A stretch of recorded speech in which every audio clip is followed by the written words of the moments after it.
Oke, kita semua tahu Starlink kan? Katanya sih ini internet satelit yang anti blokir, nggak bisa diganggu. Tapi, coba tebak, di Iran, jaringan super canggih ini malah lumpuh total. Loh, kok bisa? Ternyata ada trik cerdas dan agak mengerikan yang dipakai buat matiin Starlink.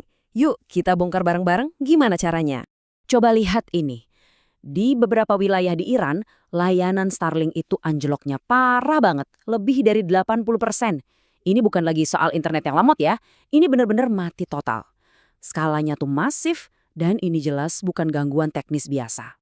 Jadi pertanyaannya cuma satu, gimana caranya sistem secanggih dan sekuat Starlink bisa dibikin gak berdaya kayak gini? Nah, misteri ini yang akan kita pecahkan sekarang. Perlu diingat, ini bukan sekedar pemerintah yang iseng matiin internet. Oh, bukan. Ini adalah sebuah operasi teknis yang direncanakan dengan sangat matang dan harus diakui sangat cerdas. Oke, sebelum kita ngebahas serangannya, kita harus paham dulu dasarnya. Cuma ada dua hal paling krusial yang dibutuhkan sebuah terminal Starlink biar bisa berfungsi. Cuma dua. Gini, terminal Starlink itu butuh dua hal penting banget buat bisa nyala. Pertama, dia harus tahu persis ada di mana dan jam berapa sekarang. Nah, info ini dia dapat dari sinyal GPS. Kalau nggak ada GPS ya dia bingung buta arah gitu. Kedua, dia butuh koneksi radio yang bersih, bebas gangguan, buat bisa ngobrol sama satelit di atas sana. Simpel kan? Nah, justru dua kebutuhan dasar ini ternyata jadi titik lemahnya yang fatal. Nah, karena mereka tahu dua kelemahan tadi, Iran melancarkan apa yang bisa kita sebut serangan ganda yang brilian. Mereka nggak nyerang satelitnya di luar angkasa, itu susah. Justru mereka mengincar terminal yang ada di darat, tepat di dua titik vital yang barusan kita bahas. Cara kerjanya begini, serangan pertama itu mengacaukan sinyal GPS. Ini bikin terminalnya jadi bingung, nggak tahu posisi dan waktunya, jadi nggak tahu harus ngarahin antenanya ke satelit mana. Terus, serangan kedua, itu yang namanya jamming frekuensi radio. Ini pada dasarnya bikin terminalnya jadi tuli, karena dibanjiri sama suara berisik yang luar biasa kencang.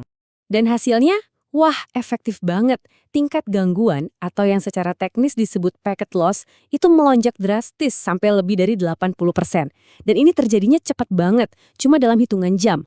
Koneksinya jadi sama sekali nggak bisa dipakai.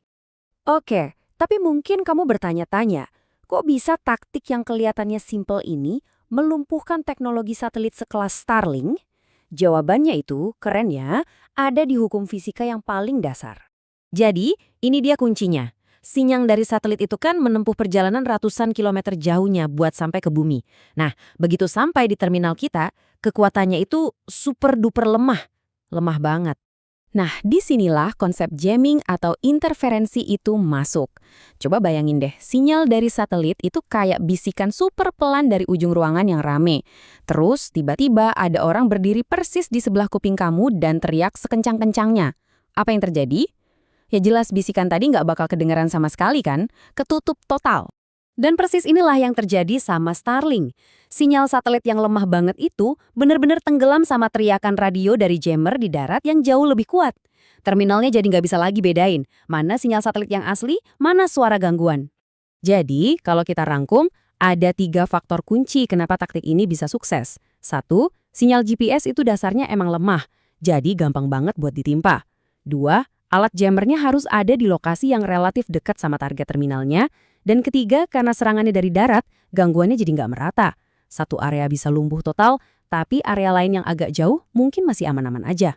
Tapi, ceritanya nggak berhenti di koneksi internet yang putus. Ada ancaman lain yang jauh lebih besar dan lebih berbahaya buat orang-orang yang pakai terminal Starlink ini. Dan ini penting banget buat dicatat. Alat jamming yang dipakai ini bukan perangkat iseng yang bisa kita beli online. Ini adalah teknologi perang elektronik, perlengkapan kelas militer yang sangat kuat dan canggih. Ternyata, taktik kayak gini bukan hal baru. Cara yang dipakai Iran ini hampir identik sama yang dipakai Rusia buat mengganggu Starlink di Ukraina. Ini nunjukin adanya semacam playbook atau buku panduan serangan yang sama. Gabungkan gangguan sinyal GPS dengan jamming frekuensi radio. 2 serangan sekaligus. Dan ini dia resiko yang paling mengerikan buat penggunanya.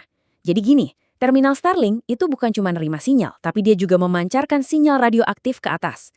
Artinya apa? Artinya pas alat itu nyala, dia jadi kayak suar kecil yang nunjukin lokasinya. Sinyal pancarannya itu bisa dideteksi. Dan kalau udah bisa dideteksi, ya lokasinya bisa dilacak dengan presisi. Ini bukan lagi teori, ini beneran resiko yang sangat-sangat nyata. Semua ini akhirnya membawa kita ke sebuah pertanyaan yang jauh lebih besar dan mungkin agak bikin merinding. Di era perang elektronik kayak sekarang, di mana pertempuran terjadi bukan cuma dengan peluru, tapi juga di spektrum radio, apa sih arti sesungguhnya dari sebuah koneksi yang aman? Sebuah pertanyaan yang mungkin jawabannya belum kita punya.